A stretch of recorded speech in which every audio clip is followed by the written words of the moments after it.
Hey YouTube land, Tycanters here. Excited to do a new review of this Warhammer 40,000 Intercessor. This is one of the new Space Marines, and you can see he's all in blue plastic. They come unpainted. This is one of these easily assembled ones, and you just basically plug them together. You see he has a bolt rifle. This is from one of the starter sets, so he has like the detailed base. The standard ones don't have that. And I'm not actually doing a review of this because I'm doing a review for this. This is the new, as of 2020, Warhammer 40,000 Intercessor Assault Marine from Mcfarlane Toys. This is the new version of him. Well, I wouldn't say new version. This has literally just been released. And here you can see him in his packaging. So the backpack, or the power pack, is a separate piece in the box. And you have a chainsword and a bolt pistol. I'm not sure. I know the old ones were called bolt pistols. I'm not sure if the new ones are still bolt pistols, because they did change Space Marines up recently, well, within the last couple of years. So this is the new redesign. The Intercessors are like taller again than the standard Marines. My background lore and fluff is a bit rusty because I've been collecting Warhammer 40,000 since the 90s. And I think it was only within the last couple of years they've changed these guys. So it says he has a heavy bolt pistol, is what he has. So it's still a bolt pistol, but it's the new heavy style one.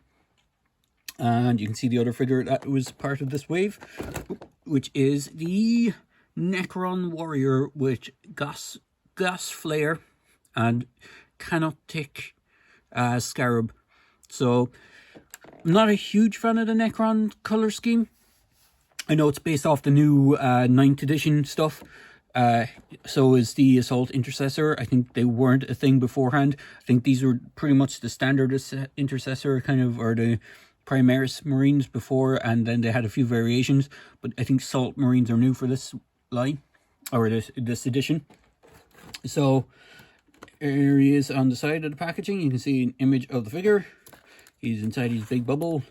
You got the kind of 40k standard Adeptus Mechanicus stuff on the side of the box, and it kind of wraps around to the back, which kind of looks more chaos on this side, which might be a nod that we might be getting chaos stuff as well in this. And let's get this bad boy up and out of the box. And yes, I did buy two, mainly because I want to repaint one of them as a standard Intercessor Assault Marine. Now, don't get me wrong, Mcfarlane did a fantastic job on these, but there's some issues with them that I'll go through. Here's the box for the other one. They do come with a stand. I'm not going to take the stand out. It's a fairly standard Mcfarlane stand. It's actually tiny compared to the figure, so he literally, one foot will fit in it and the other one won't be on the base at all. But he does have the good old pegs to put the feet in. You have all the kind of legalese stuff on the bottom. So it says GW 2020 and then Mcfarlane Toys, made in China, all that kind of stuff on his base. Now, on to the figure himself. And I will bring in my tape measure so you can see just how tall this guy is. And, just before I continue on, I just need to say in advance, if you can hear stuff in the background, it is raining here, and I do my reviews in a shed that has a galvanized roof, so it is probably not the best. You're probably hearing stuff tapping off the roof in the background. So this guy stands just around just under 7.5 inches.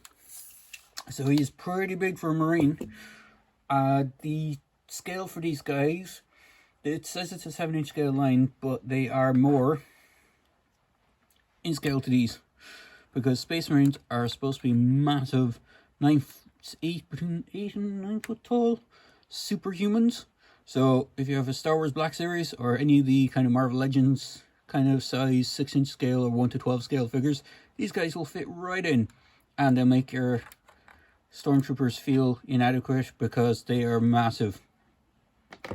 So he comes with the 3 accessories, as I showed, well, excluding the base, he does have a chainsword, if I can get it out of his hand. It is made of a gummy, kind of rubbery plastic, so I would be careful though with the handle. I did heat up the hands just to get it in, because his hands were a bit more grasped when I got it. But he does have a chainsword. In fact, it's warped a slight bit on me. But it is made of a gummy plastic. Quite nicely painted, quite nicely detailed. There's actually even scars and scuffs on it. The scars and scuffs aren't painted, but the kind of bulk and metal style paint apps is nice, and so is the skull. He does come with his heavy bolt pistol. Again, have to heat the hand up just a little bit just to get him to hold it. It's fairly plain, fairly standard. Would have been nice if it was kind of red. I'm not sure. The old paint scheme for Ultramarines, this is the old tactical style Ultramarine, and there is a reason why I have him here for just show purposes. Sometimes they used to pick Ultramarines with red casing on their bolters and bolt pistols, so would have been kind of nice if they had that, but it is what it is, and it is quite nice. So for articulation, once you plug this backpack piece in, it is in. It doesn't intend to come back out. But for articulation, he has a diaphragm joint. Go back and side to side. He does have a head swivel. Now, the way the head is done, I'm not sure if you can see it on this. There's a ring around the actual base of the head. So it is a separate piece. If you were to pop the head off, I would imagine that would come out. The reason I got two, as I said, is I want to turn one of them into a standard guy. The markings on this guy is a sergeant. He's not a standard Marine, he's actually a sergeant. You have the Aquila on the front and done in gold trim. The shoulder pads are done in gold, which is quite nice. He has the Ultramarine logo, which is the, or as people call them, the Ultra Smurfs. Basically, it's one of the most well-known Space Marine chapters. You could, if you wanted to, repaint this guy to your own chapter's liking. You can get a grayscale version of this guy, or an all-grey version that you, well, not of this guy, but of the standard intercessor with the bolt rifle, which is this weapon that this guy has. And it's completely grey, doesn't have this extra piece for the, I think these are also sergeant markings. It doesn't have this piece on it, and it has a standard bolt rifle, and you can repaint it to your heart's content because it's on a grey plastic, so it's intended to be repainted. This guy, you could do the same with, but you might find that, you know, the paint is fairly matte on this, so you might, extra paint might take to it. The only bits that are kind of shiny are the emblems. They're a little bit more shiny than the matte on the rest of it. But as you can see, he has his Assault logo, and I think this is the Fort Company logo because of the numerals, but it's the Assault, basically the Assault symbol. He also has the Ultramarine logo on his knee pad with the skull on it, which also denotes a sergeant, as does the one on the shoulder. The plain Ultramarine logo is just the white upside down Omega symbol, or inverted Omega symbol, without the skull, and he has the same thing on his backpack. The backpack is an area where I think it loses a few points because it's just unpainted. If I bring back in my mini, the old style way of painting these guys, and I'm pretty sure it's still the same, is the vents on this would have been painted silver on the miniatures. Same, this should have been painted silver as well. I'm not sure if you can even see that on the screen, but they should have had painted apps for the vents. But other than that, it's quite nice. And I think the hands should have had paint apps on them. Now, I kind of understand why they didn't do that, because if they did paint the inner bits on the, you know, the ribbing on the hands, it's more than likely you would lose paint apps from rubbing. But other than that, he looks pretty cool.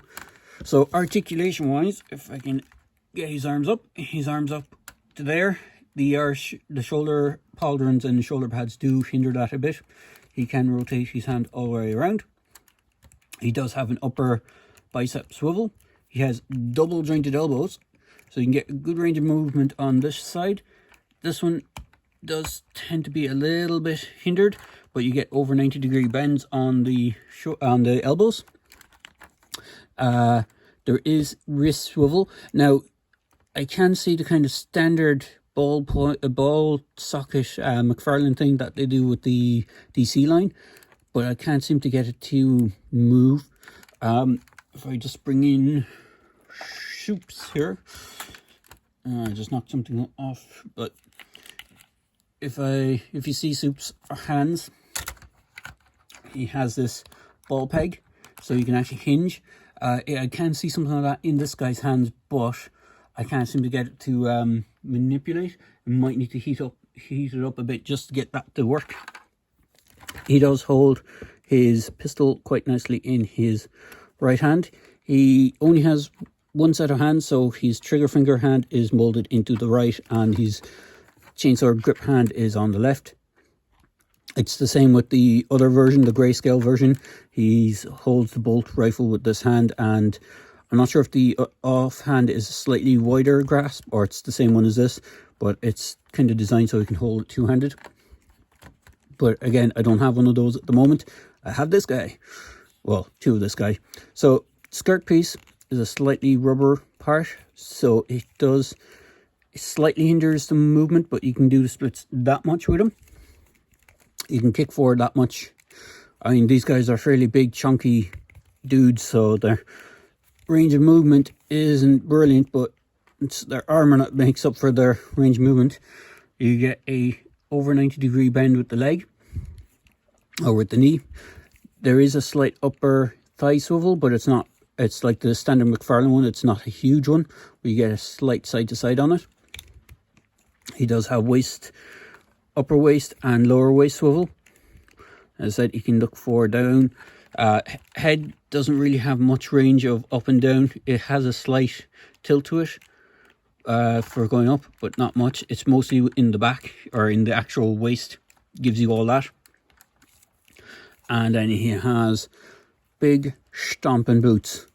The boots don't have a swivel. They're just seem to be a forward and back hinge.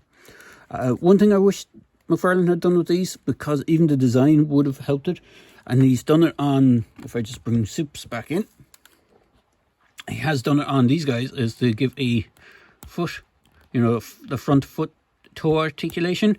Would have been cool on this guy. Would have made sense because of the armor plating, if they could have put that joint in, but unfortunately they didn't. So them's the breaks. But he does look absolutely gorgeous, and I do recommend picking these guys up. Now, I got this guy from Amazon.com.